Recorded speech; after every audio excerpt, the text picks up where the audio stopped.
please, don't fix me. I won't look at another female ever, I swear. Not my manhood, please. Yo, baby, what's up? You looking pretty sweet there, sugar. Is it? No, I'm gonna leave. J'étais la seule personne à pouvoir comprendre ce chien qui demandait pitié. Mais avant que je puisse réagir, le chien errant que j'avais recueilli a commencé son numéro pour faire de moi sa source de nourriture pour chien à vie. Il a fait semblant d'être malade. Cependant, il a oublié que je pouvais comprendre ce qu'il disait, mais pas le vétérinaire. Il n'a pas hésité avant d'insérer un thermomètre dans le derrière du chien. Hello. Mais pendant l'examen, tout le thermomètre a glissé à l'intérieur du chien. Le chien était catégorique sur l'utilisation de laxatifs pour le faire sortir. J'ai relayé son opinion, mais le vétérinaire a pensé que je remettais en question son jugement professionnel. There we go. Oh, my lord. Oh. Au moment de notre départ, le chien marchait comme ça. Ce jour-là, j'ai aidé à retirer une épine de l'aile d'un hibou, mais je ne m'attendais pas à ce que le hibou soit une grande commère. Bientôt, tous les animaux de la ville ont su que je pouvais comprendre leur langue. Juste au moment où j'essayais de me rapprocher de ma femme, un troupeau de moutons a fait irruption.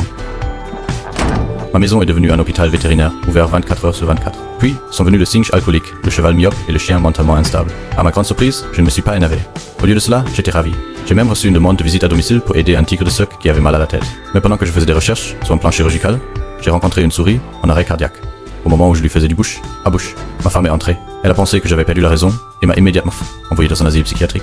Par coïncidence, le directeur était mon ancien rival d'école. Il prévoyait de me garder enfermé pour toujours. Heureusement, j'ai reçu l'aide de son chat et j'ai découvert le secret du directeur. Ce type adorait porter des tutus de balai rose. En utilisant ce secret, le directeur n'a pas eu d'autre choix que de me laisser partir. Je me suis précipité au cirque et j'ai ramené le tigre en cachette à ma clinique.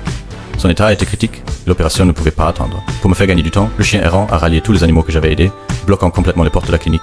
Même la police ne pouvait pas passer. Sur la table d'opération, le tigre tremblait de peur. Ma femme pensait que ma folie était revenue. Mais mon père a dit que j'avais toujours pu comprendre les animaux, même enfant. À l'époque, un chien m'avait dit que se renifler le derrière était leur façon de dire bonjour. Donc, la première fois que j'ai rencontré notre voisin, je l'ai salué très chaleureusement. Cela a effrayé mon père. Après son explication, ma femme a finalement cru en mes capacités. Elle a voulu aider et a tenu la patte du tigre pour le réconforter. En fin de compte, j'ai réussi à retirer les caillots de sang du cerveau du tigre, guérissant ses maux de tête, et les gens ont enfin cessé de penser que j'étais fou.